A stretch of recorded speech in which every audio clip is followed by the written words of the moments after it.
which, by the way, is another interesting area for me because I think a lot of our mythology may well come from these early memories. So I must tell you that there are clients who have had no other incarnating experiences except on Earth, but also many that have had off-world experiences as well.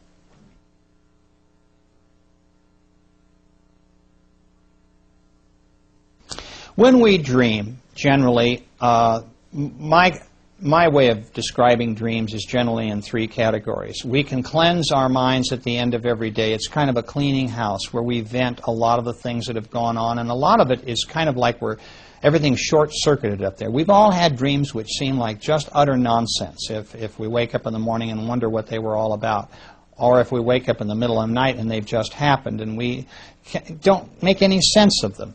We also have those dreams which are problem-solving dreams. We go to bed with a specific problem, and somehow in the morning we wake up and our answer is beginning to formulate.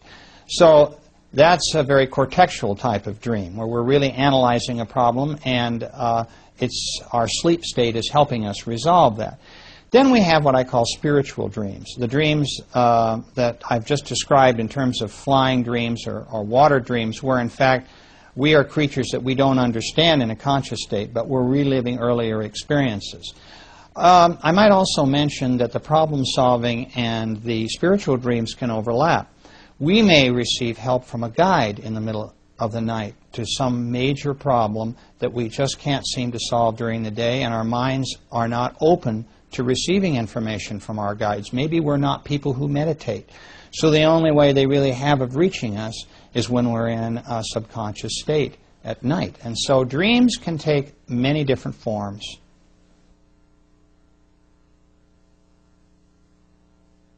Future lives is an area that I do get into occasionally. Some of my colleagues enjoy working a lot with progression. That's the difference. It's progression instead of regression.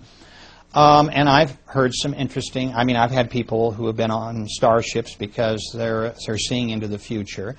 A lot of times, though, I don't like working in the future, even when a client is able to talk to me a little about it, because of the fact that I think from a karmic lesson standpoint, it's better that they not know what's coming up.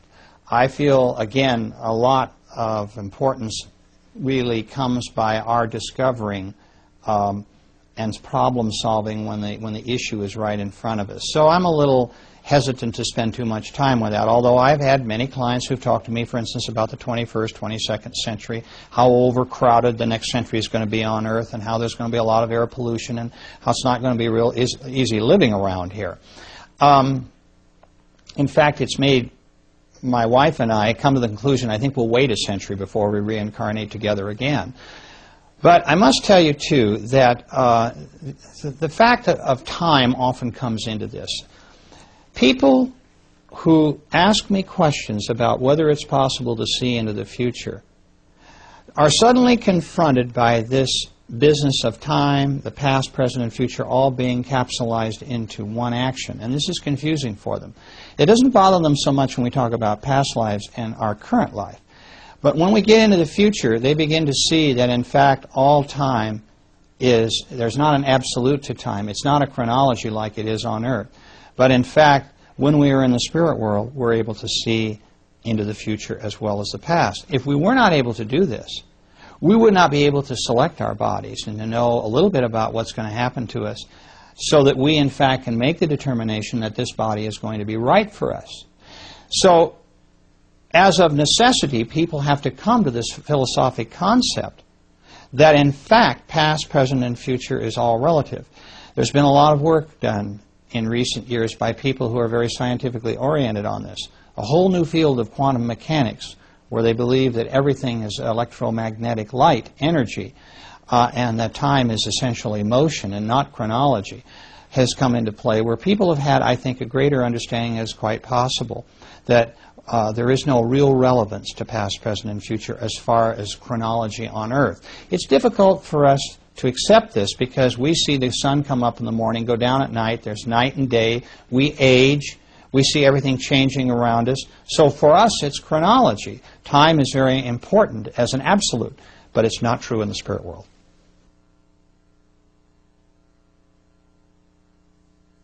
When they decide, and their guides are also involved in this decision, that it's time to come forward and be reincarnated again, they go to a place where they can study the bodies that they're going to be given as choices. Now, I find this varies between clients. Some clients are given 2 or 3 choices. Other clients are given basically 1 choice.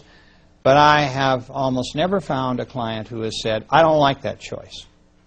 Their guides and masters know too much about them, too much about what needs to be done to make mistakes in this area. So I find most people are very joyful when they see the bodies that they're going to inhabit in their next life. They look almost as if they go into a television studio or a movie theater and see in stop action certain aspects of the life to come, to see whether their soul will fit into the personality of the body that they're going to inhabit, and see how that will work in terms of their coming forward. Now, I'd like to say that it's an extremely important part of my work to understand how the soul mind of my client is interfacing with their earthly mind in the ego of the body, the brain in which they're now incarnating as a person in this particular life. Because, as I mentioned before, we have different soul egos that combine with different bodies. And it's true that in the womb, when we're analyzing what this mind is like and how we might combine with it, there is a duality. Once we are born, that fusion has taken place. It is not as if the soul is an alien form. That baby recognizes this intelligent life and welcomes it. After all, if we were to take the soul out of, say, a human body, we would probably have raw emotions. There would be a survival instinct. We'd have aggression. We'd have passivity. All those things which are influential to a soul. But emotions are very peculiar to a body. A soul has to learn how to cope with that. So the soul brings to the body intuition, imagination, a concept of morality, these sorts of things. So this is very important when a soul is looking at that new body and deciding whether this body is going to really be right for them. So what happens after this viewing period is over, souls go back and say goodbye to their soul mates and their soul groups and their guides, and then they are brought forward into that new body in the womb of their mothers.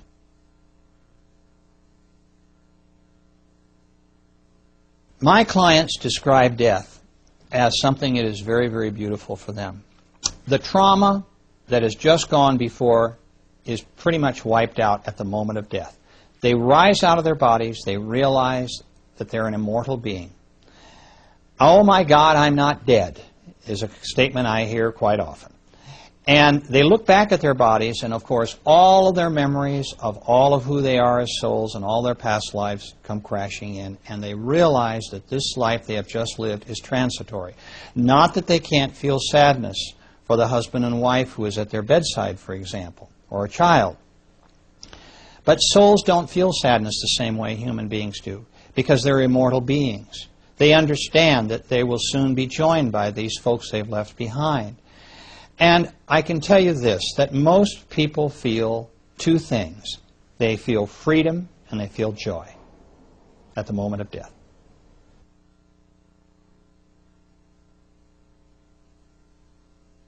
The disturbed souls are those that may have been murdered, for example, or may have lived very, very traumatic lives. They're very unhappy. The soul, if you will, has been contaminated by the human body through all sorts of genetic, influences and environmental influences that has caused a very difficult life. Maybe also it's a young soul that has had a hard time coping with the particular difficulties of that mind, where a more advanced soul could get through it. There's all sorts of reasons for souls being disturbed in their bodies, and that's one of the primary ones.